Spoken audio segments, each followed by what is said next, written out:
Good afternoon po mga kaibigan, sa mga kaibigan nating mga tricycle driver dyan, dra, mga manggagawa at mga nasa bahay.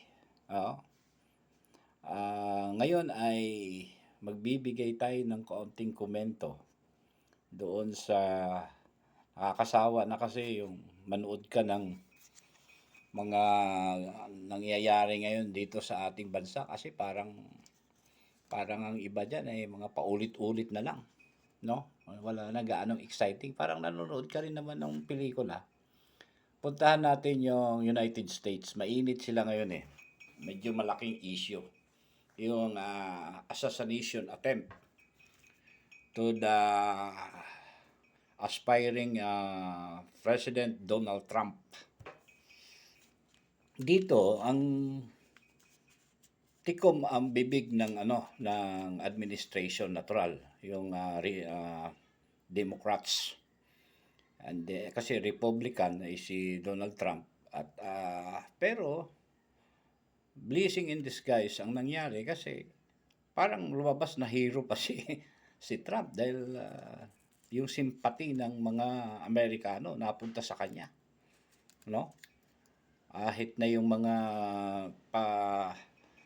hindi kabilang sa fanatics na followers ng mga Republicans ay parang nabaling na sa napakatindi ng investigasyon na nangyayari ngayon doon sa Congress, no, ng US Congress. Halos sinasabon nila yung pangyayari, yung director ng Secret Service.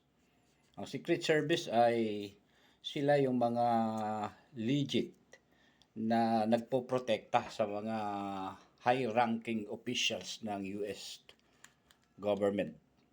Presidente, Vice President, mga senators, at mga governors ng mga states, no?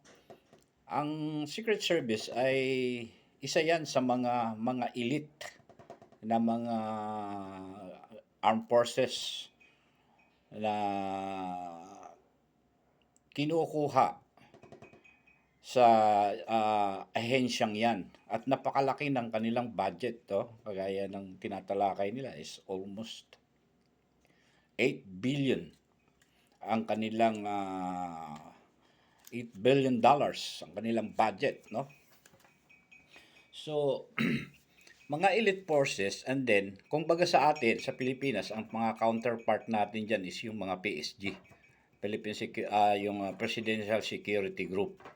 And then sa PNP natin dito sa Pilipinas, meron din tinatawag na PSPG, yung Police Security and Protection Group. Yan naman ay nire-request o hinihingi naman yan ng mga private.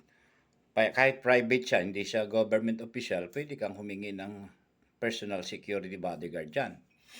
Pero ang pag-uusapan natin dito is yung security plan. Yung security na in-implement, binigay kay Trump.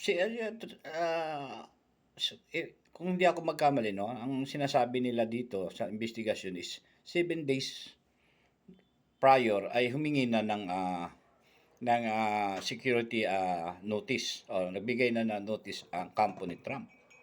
So mayroon pa silang ilang days na pag-prepare ng security venue.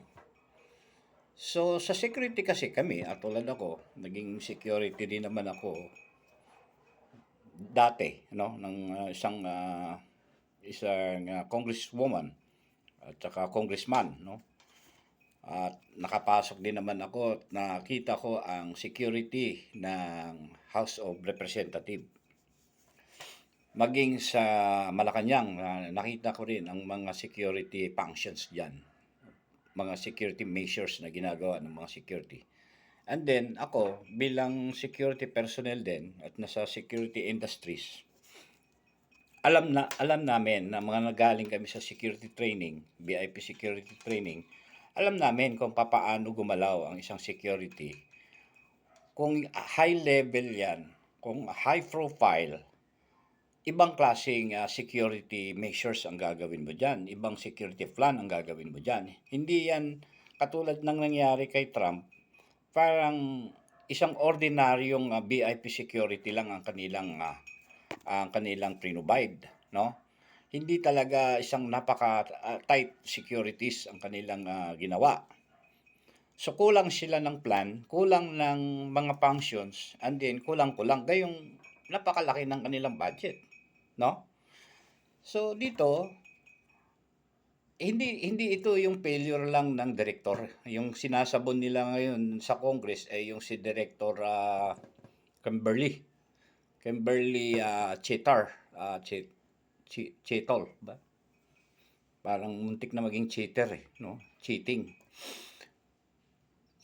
Kaawa-awa lang kung tutuusin dahil sa unang-una hindi siya makapagbigay ng konkretong ebidensya, konkretong pag-amin dahil nga sa nag-uumpugang delikado rin ang buhay niya delikado rin siya Naiintindihan natin yun. Kaya lang, siyempre gigisahin ka talaga dyan sa Kongreso at mangyayari dyan. Dito, ang titignan natin dito, kung papanoorin mo, ang nakasalalay kasi rito kung bakit ito ay napaka-high profile nito, kasi moral ng Estados Unidos, yung honor ng Estados Unidos ang unang tatamaan dito Yung high level capabilities ng kanilang mga military, ng kanilang mga security personnel, tatamaan din dito. Yung kanilang karunungan, katalinuhan ay maki-question dito, lalo na makikita ng buong mundo. Ito pala ang US. Sila nagpapatayan, sila naslulusutan ng isang 20 years old na wala pa namang criminal record kundi isang ordinaryong maybe indoctrinated siya, no, to kill somebody because of his belief na ang Democrats ay Republican ay dapat ang mamuno sa United States. Pero hindi yun Yung security kasi is